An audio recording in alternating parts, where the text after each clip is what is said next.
Assalamu alaikum wa rahmatullahi wa barakatuh. Bandiraɓe sehilaɓe jangiyankoɓe, ene wayno en gari e windande men wattode jeeɗiɗi ko ɗonon ƴakko ngo haaɗi.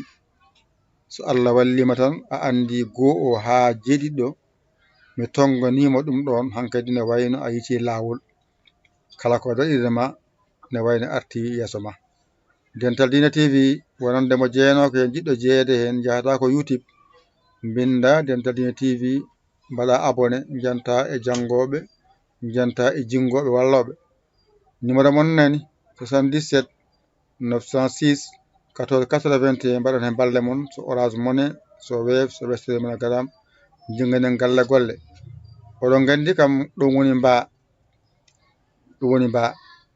ɗo woko jaa ɗo ko jaa ɗo ko nda ɗo ko nda ɗo ko nga ɗo ko nga.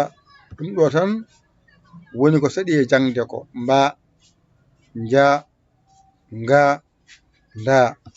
Ay mba ko ma e ba tan ndendinta wona mba.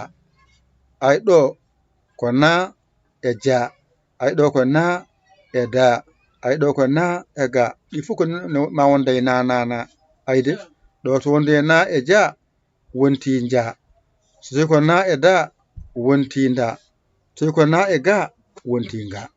Wadde ko kala ko jimi wayni ko mba, kala ko wayni ko ja, kala ko wayni ko nda, kala ko wayni ko nga. Mi anda kadi lesɗo ko gotum tan ko mba ja nda nga.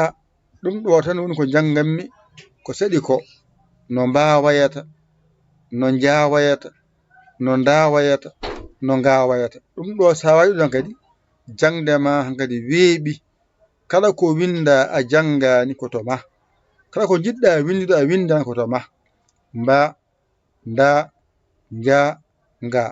Alkule men en gayni, masɗe men en gayni, wadde heddi ko an jangowo ƴettu gila goo ha ɗo alluje ma jeeɗiɗi ɗe ƴettuɗe jangaɗe mbawaɗe. Hankkadi en timmini kadi ndeɗo rogere. Refta mon gasi hande kadi garanen goɗɗum habroyde en goɗɗum ko arata yeeso ko hatta yaltani ɗo ha joni. Ɗo kam timminani. Se gari noon mi hollon kadi ko no feccirte golle ɗe, no feccirte golle ɗe heddi hen kadi.